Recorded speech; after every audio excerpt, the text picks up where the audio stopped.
Hey guys, I've got a lot to say today, so my thoughts are going to wander.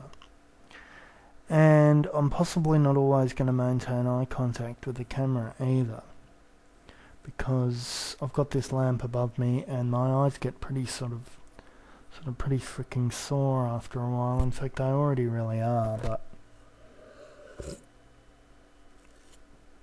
So, I'm going to try something a bit novel. I'm someone who talks to myself a lot.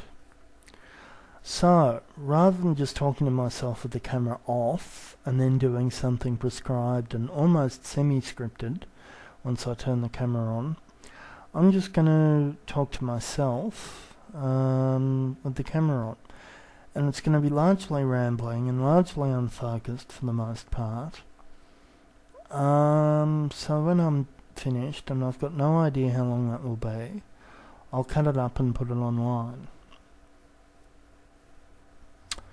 So, where to begin? First of all, I want to say I really have grown to love YouTube. I really do. You know, it's become... I'm not going to use the word community because Richard Stallman absolutely ruined that word for me. I don't know whether many of you know who Richard Stallman is, but he's one of the main sources of any pain and suffering actually that exists in my life. And he ruined the word community for me, as well as actually doing a number of other things. But anyway, so I'm not going to use the word community. I'm going to use the word social network. And YouTube is a wonderful social network. Guys, I love you. Thank you. It's the first thing I wanted to say. Second thing I wanted to say is to say hello to a couple of people. I know I've already done this, but, well, you know. I just wanted to do it again, and I also wanted to say hello to a couple of other people who I haven't really said hello to yet. The Friendly Geek, g'day. You know, another thing I really hate about this camera, the damn lens is just so freaking small. It's like, can hardly fit. So, hello, Friendly Geek. Yep, the Friendly Geek I've exchanged some emails with. He is one of the coolest people, actually, that I know about on YouTube. So, if you don't watch his videos, you should.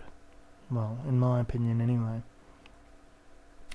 Another person I want to say hello to is Lucifer Knows You, who I've been chatting with a fair bit recently, some on MSN, and yeah, and she's a really great person as well, from Birmingham in England, from what she tells me.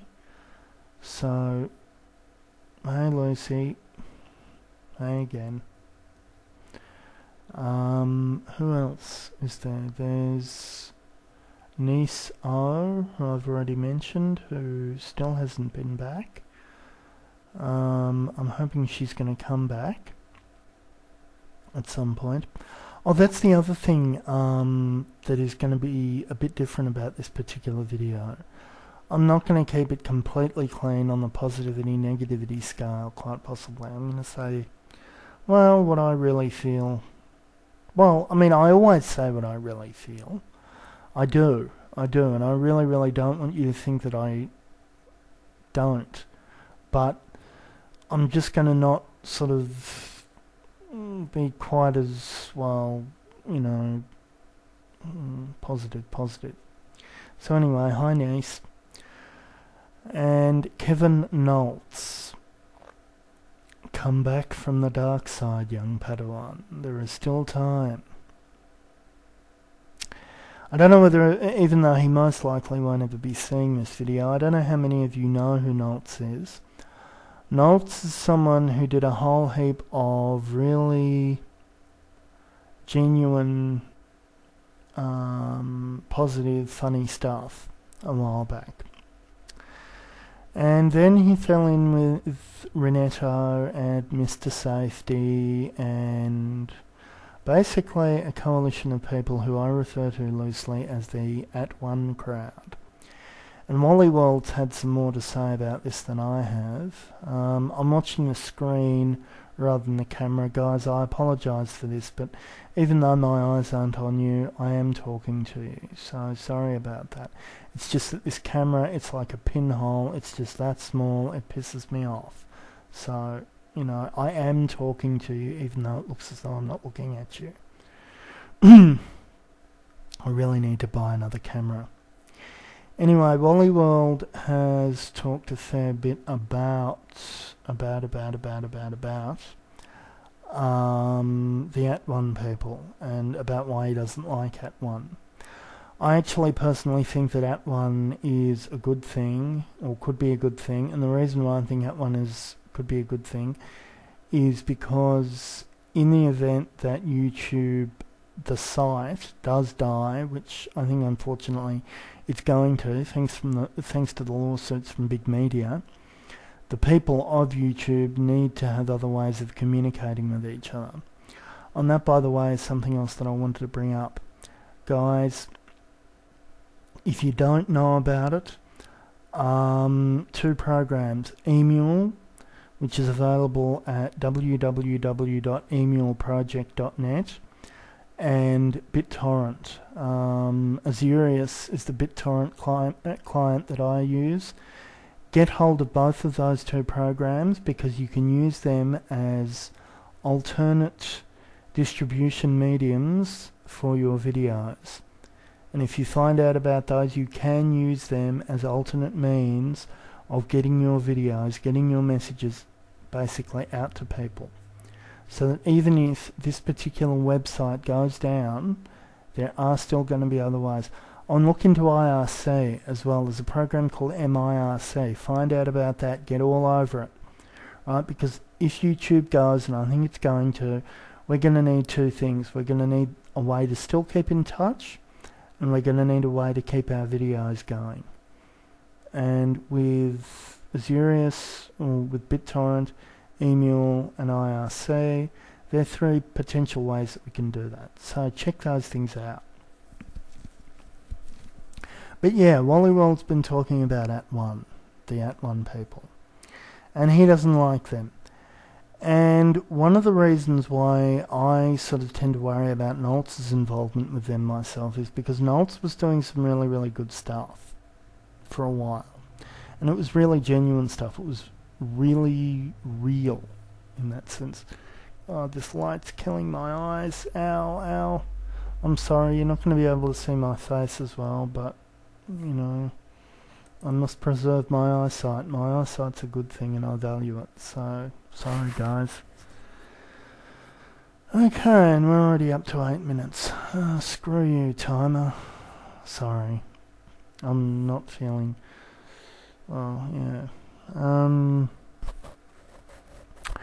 But yeah, so, and we're worried now that with Noltz it's become a bit more about popularity rather than putting out what's really in here, or what's really in here, in the, like in the heart is what I meant.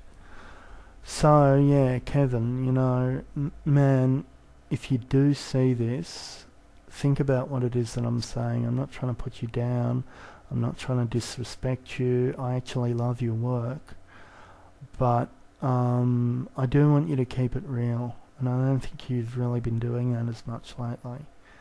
So, and I mean, of course, look, it's your right to do whatever you want to do. And I'm not saying, and I'm never, ever, ever going to do that, because I know I've been down on some other people who've done that before. But, Kevin, think about it. So, yeah, that was that. Now, another thing. Mad Bad Voodoo, I think that's his username.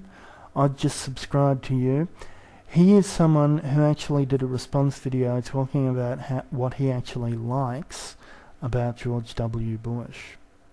And that I thought was pretty cool. That was interesting because, well, he managed to come up with some positive elements of a topic which, to be honest, I really didn't think had any, to be totally honest with you. Yeah, so that was interesting. You are obviously someone, my friend, who thinks outside the box, and I like that. You've made me think, and I also really like that. So I've subscribed to your videos. Yes, you now have another subscriber. But, as I mentioned on the Friendly Geeks page in response to the Friendly Geeks video about George W. Bush, which you just recently put up, the philosophy of my government, right or wrong, is a very, very, very, very dangerous one.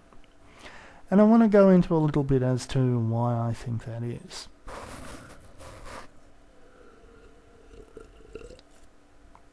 First of all, some background.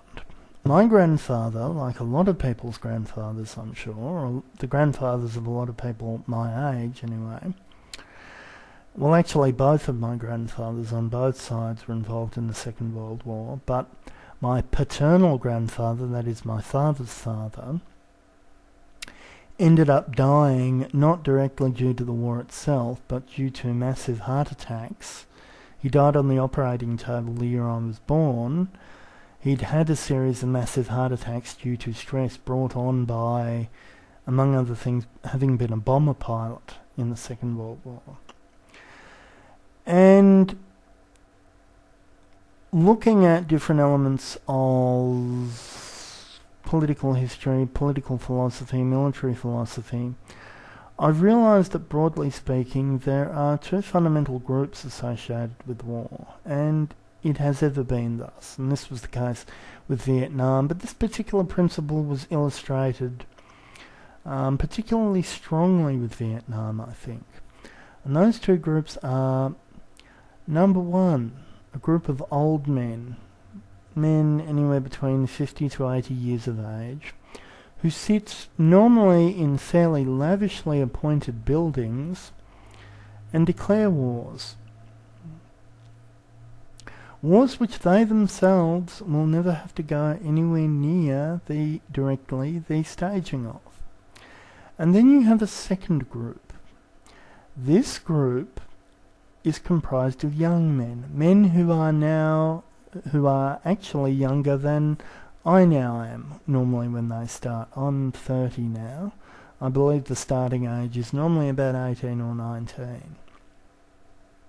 And these are the men who actually have to go and fight and die in said wars.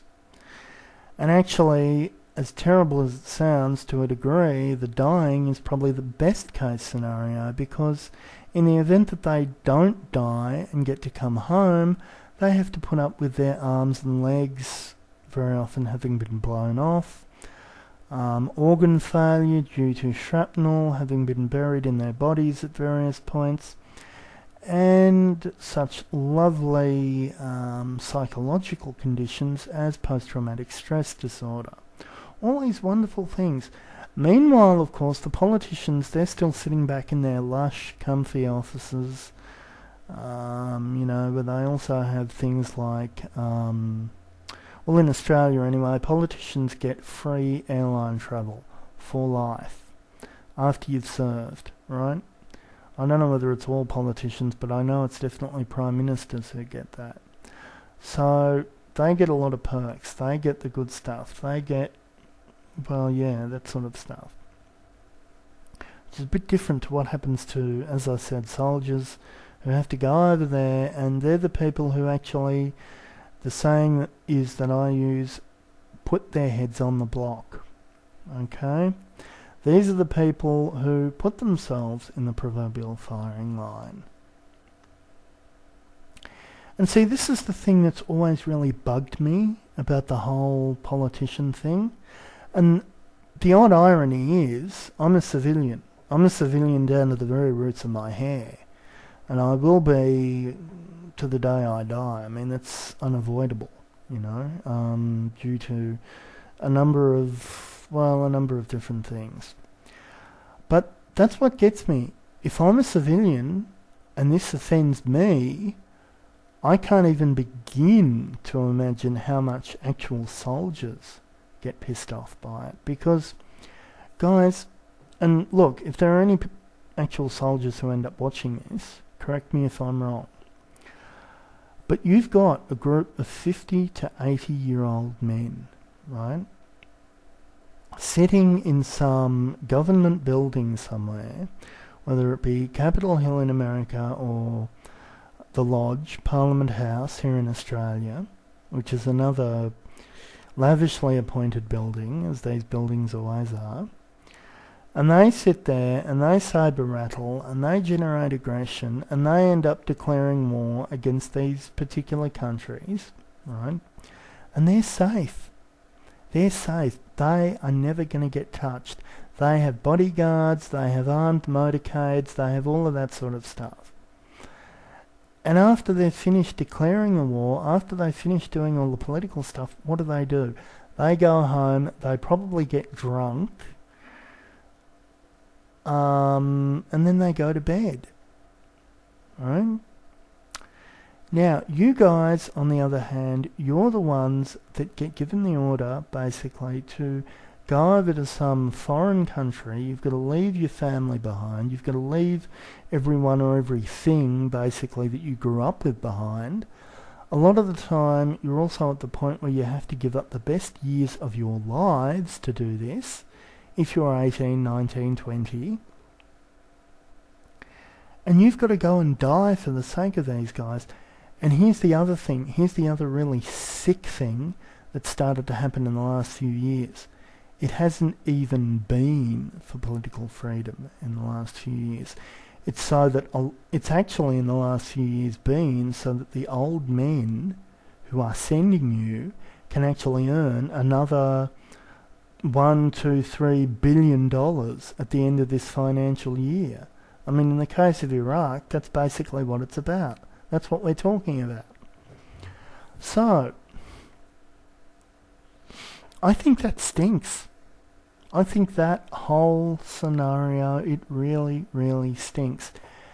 And I thought about this when I was answering, as I said, the Friendly Geeks post on liberal haters of George Bush. Now, I'm not going to make... I'm not really too big on politicians in general. I'm really not. You know, I've got to admit the whole politician government thing, I mean, that's never really been my bag. I won't call myself an anarchist outright, but Wikipedia used to refer to me as a libertarian socialist. I'm not really that way anymore. I've gone more to the right in recent years. And as I mentioned earlier, my good buddy Richard Stallman has actually had a lot to do with that.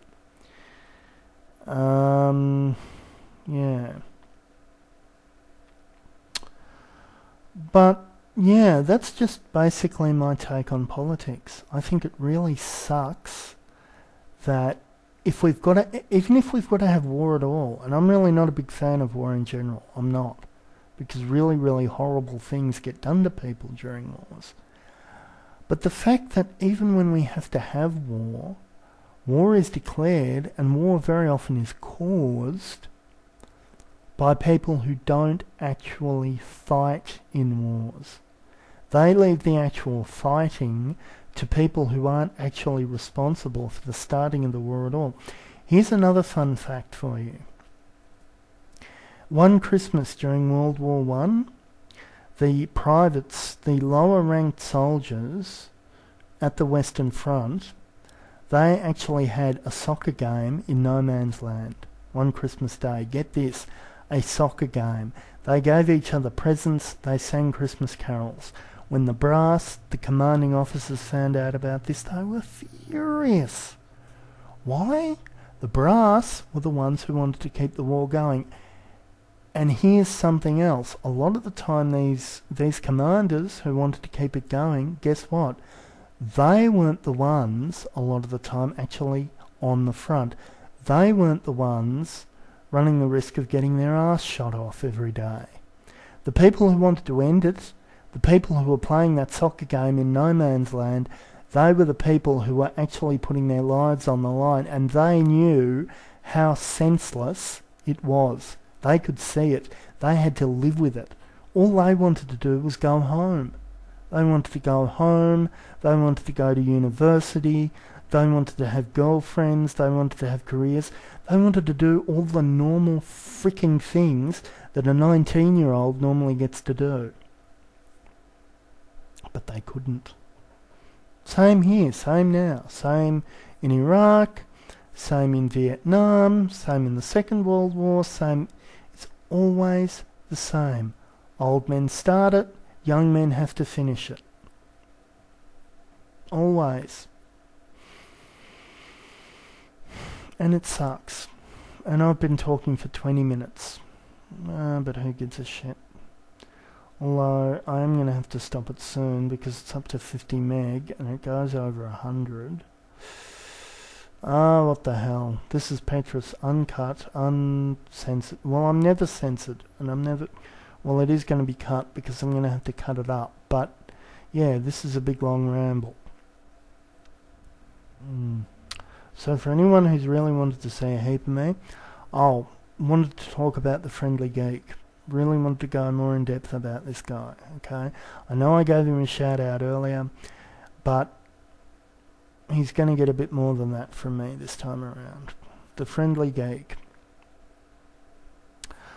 I've spent an average of, not always mind you, actually I'm just going to get another drink. I'll be right back. And so here we are again, back to what I'm referring to, I think, as Petrus's Marathon, which sounds really lame, I know, but, you know, as I went to the loo, one of the things I was just thinking is, it's going to be really interesting with this video to find out just who the true believers among my subscribers really are, the people who are willing to wade through all the verbiage and the boring shit of listening to me talk just to get to the point where they hear their name mentioned. Sorry, that was naughty. That was bad. Although I did the shout-outs at the start. Anyway. So. Oh yeah, I'm back on the coin cleaner again, by the way. To the Coca-Cola company, by the way, if you're watching, I love you people, but what I don't love is the fact that you put 2 litre Coke up to $3 AUD a bottle. And actually, that's only in the supermarket. Would you believe 2 litre Coke has now gone over $5 AUD a bottle in service stations? Guys, I'm on a DSP. This is killing me. Right? I have been a loyal customer since the age of 4. That is 26 out of my 30 years I have drunk Coke. I was responsible for putting Coke in the bottles of in the milk bottles of my younger brothers when they were babies. I don't deserve to be gouged. I will stay with you. I want to stay with you. But please, stop robbing me. It hurts. Lower your prices. Anyway, enough product placement. Now, what was the other thing I was going to... Oh yeah, the Friendly Geek. What do I want to say about this guy?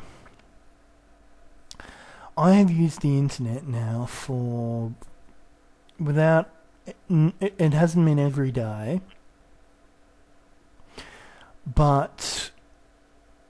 an average of 6 to 18 hours a day for 13 years. Right, since about, or 12, 13 years, since about the end of 1994.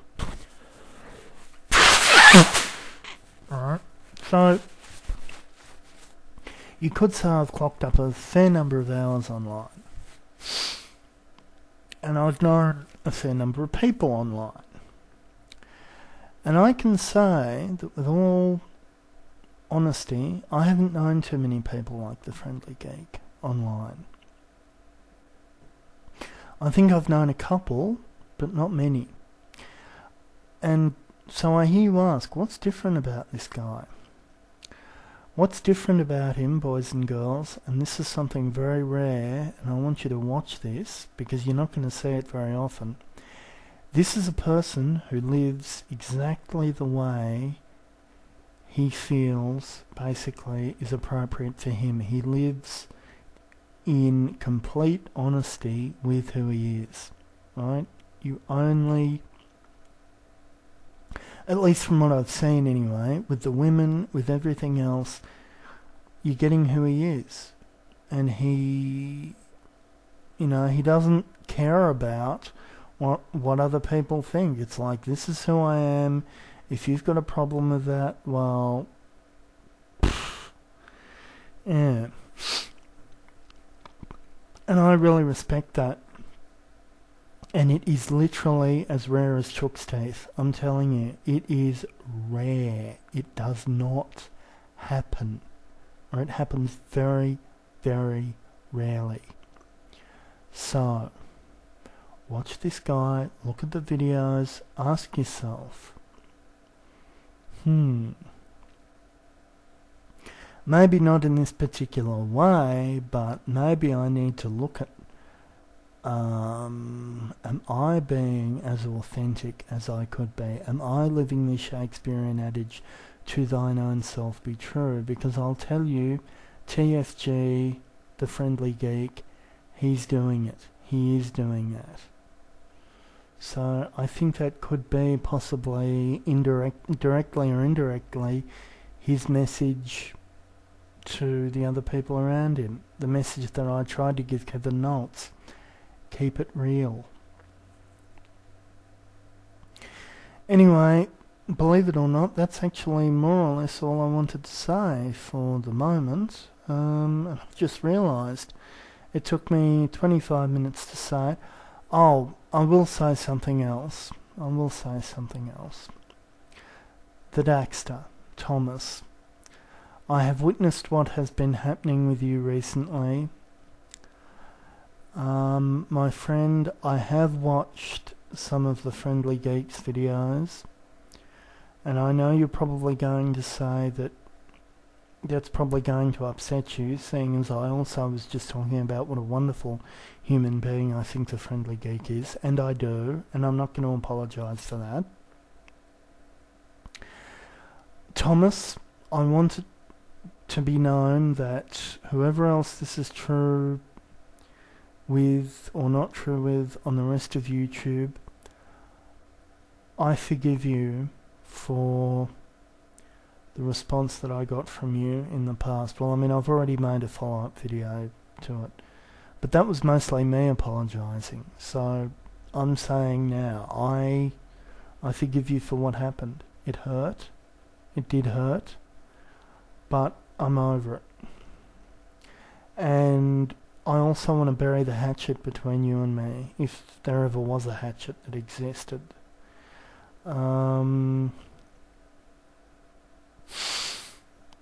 Yeah, I don't want there to be any hostility between us at all. A couple of other people I want to say hello to. Billy Bob Joe, mate, you're doing a great job. Keep up the good work. Methadone for Life, he's another one of my main men on here. Guys, if you, and I mean that purely in a platonic sense, I do not mean, well, yeah, there's been enough talk about that, but although, as Seinfeld said, of course, not that there's anything wrong with that. But, yeah, I was just watching some more Methadone's videos. He's just started making material again. Methadone for Life, you're doing a great job. Keep it up. I've really got into this habit recently. I don't know where this is from, but this is sort of like the Wayne's World, thing. Anyway.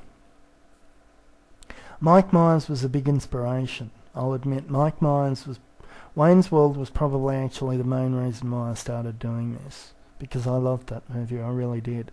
Although I always tended to think I, unfortunately, was probably a bit more like Garth than Wayne, but oh well, what can you do? Yeah, I figure that's pretty much about it from me. for this particular thrilling episode. Actually, I better stop if I want this to be under 100 meg, because if I can keep it under 100, that way I won't have to split it up. So, catch you later.